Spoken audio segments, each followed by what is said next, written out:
Good morning, students. Today we are going to study about the topic that is resonance. So, to understand this topic, first of all, we consider the molecule of ozone. Here we draw the Lewis dot structure of ozone. In this, 3 oxygen atoms are joined with each other in this way.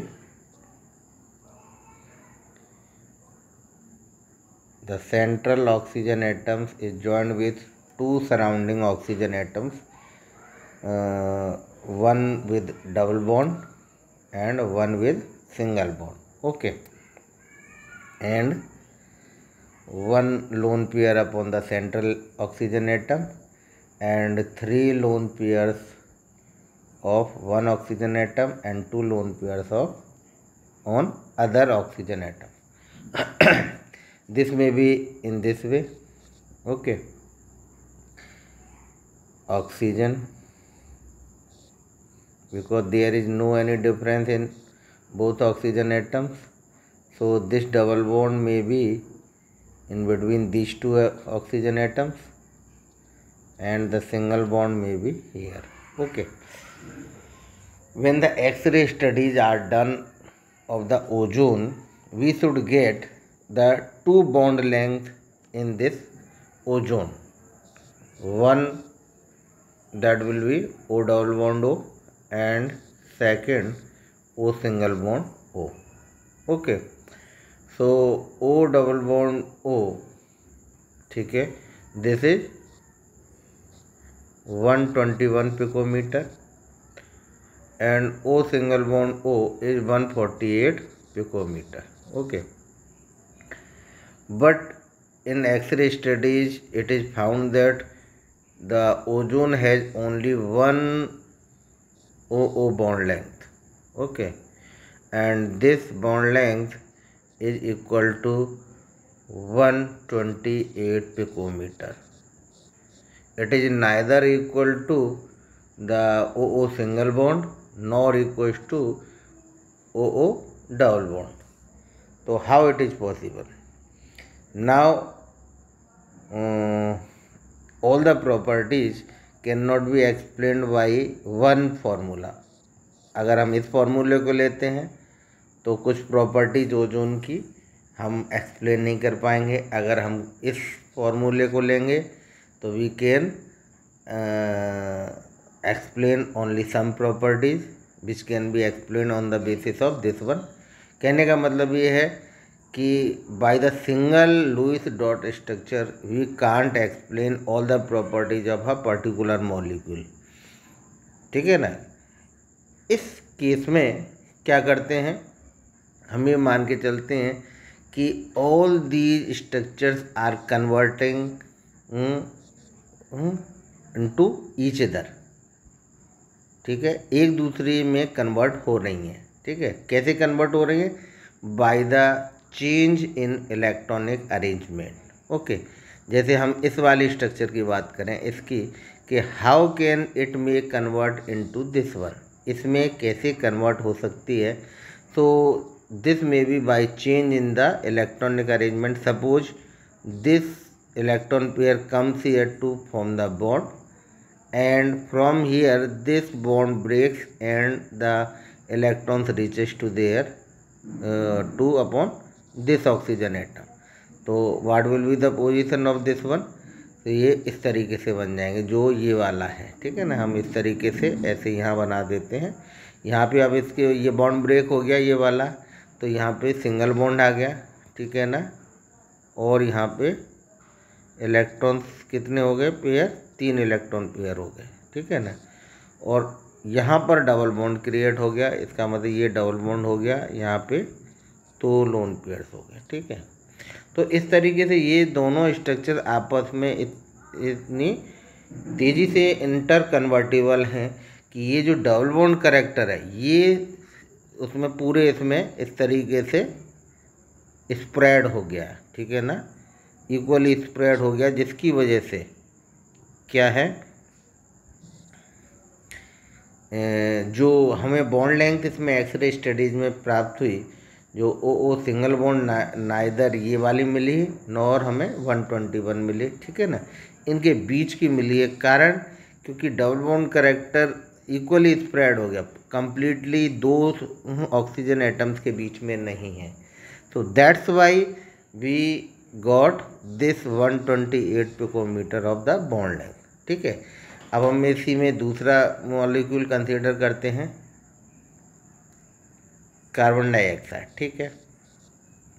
तो first of all we draw the carbon dioxide structure. तो carbon dioxide में इस तरीके से दो oxygen atoms attach हैं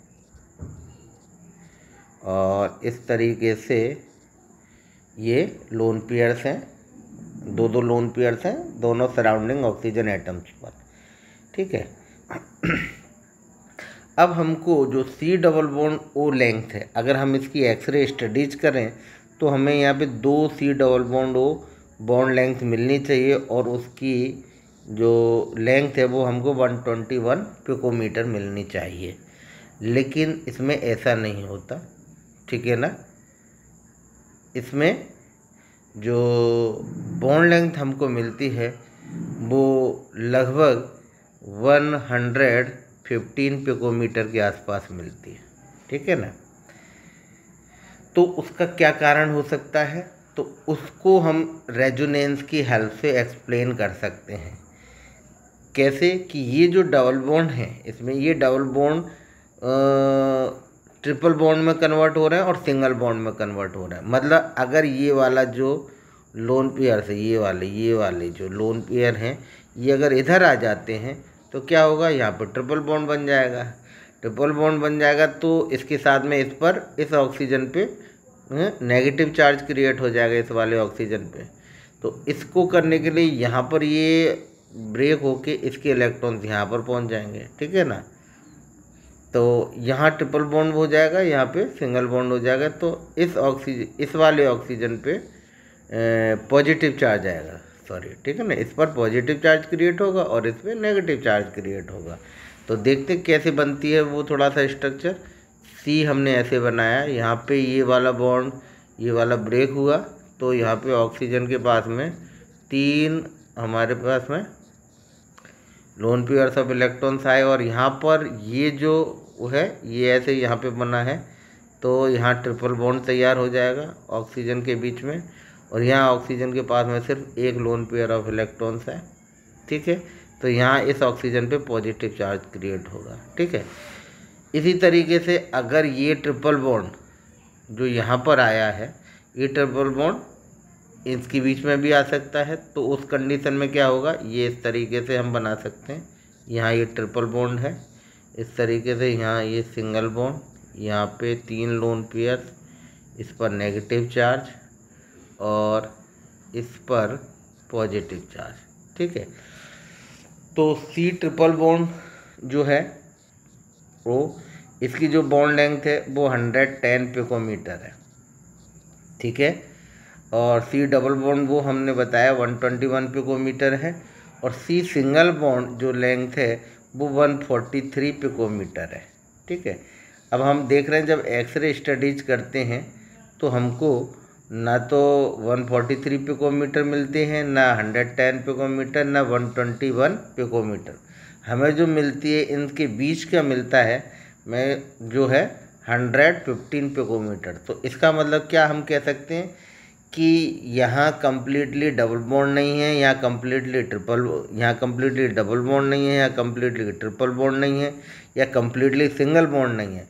इसका मतलब ये क्या है, ये जो डबल बॉन्ड कैरेक्टर है ये इक्वली स्प्रेड हो गया है all over the carbon dioxide molecules. ये जो सारे स्ट्रक्चर्स हैं, ये वाली स्ट्रक्चर्स हैं, ये सारी की सारी क्या हैं, आपस में इंटर कन्वर्टेबल हैं।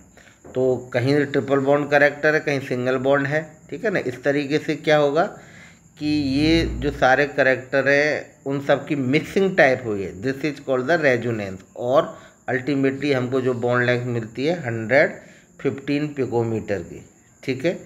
इसके लिए हम एक एग्जांपल और ले सकते हैं, बहुत सिंपल सा एग्जांपल है कार्बोनेट आयन का, CO3 2-, ठीक है। यहाँ पर हम पहले इसका लुईस डॉट स्ट्रक्चर बनाते हैं, उसमें जो एक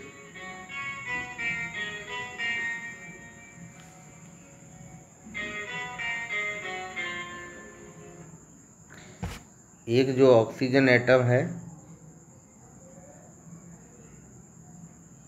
एक सेकेंड,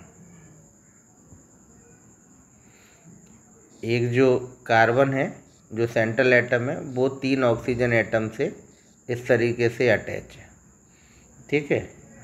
इसमें एक के साथ में हम डबल बॉन्ड बना सकते हैं, बाकी जो 2 ऑक्सीजन एटम हैं वो सिंगल बॉन्ड से अटैच हैं, ठीक है। तो इस तरीके से यहाँ पर भी यही है कि C डबल बॉन्डो लेंथ जो है वो कितनी है 121 पिकोमीटर है, और C सिंगल बॉन्डो जो है वो 143 पिकोमीटर है, ठीक है। तो यहाँ पर इनके बीच की हमें मिलती है 128 पिकोमीटर। उसका भी कारण यही है कि इसमें ये जो डबल बॉन्ड कैरेक्टर है this is spread all over the molecule equally. तो हम इस तरीके से इसका रेजोनेंस हाइब्रिड बना सकते हैं, जिसमें तीनों ऑक्सीजन के बीच में सिंगल बॉन्ड है और जो डबल बॉन्ड कैरेक्टर है this is equally spread all over the 3 oxygen atom, ठीक है ना। इस तरीके से हो गया, जिसकी वजह से इसकी जो बॉन्ड लेंथ है, बॉन्ड लेंथ हमको कितनी मिली 128 पिकोमीटर। तो इस तरीके से ये रेजोनेंस है, जिसमें कि जब किसी एक मॉलिक्यूल की, किसी एक कंपाउंड की सारी प्रॉपर्टीज़ को हम किसी एक लुईस डॉट स्ट्रक्चर की हेल्प से एक्सप्लेन नहीं कर सकते हैं, उस कंडीशन में हम उसके डिफरेंट इलेक्ट्रॉनिक अरेंजमेंट वाले जो लुईस डॉट स्ट्रक्चर्स हैं उनकी हेल्प से जब हम उनकी प्रॉपर्टीज़ को एक्सप्लेन कर पाते हैं तो उस फिनोमेनन को हम रेजोनेंस कहते हैं। और the combination of all these different electronic arrangement structures are known as resonance hybrid. क्या बोलते हैं इन सारी जिसमें इलेक्ट्रॉनिक अरेंजमेंट में डिफरेंस है और इन सब के कॉम्बिनेशन को क्या बोलते हैं रेजोनेंस हाइब्रिड, ठीक है। तो इस तरीके से ये हमारा रेजोनेंस। Thank you.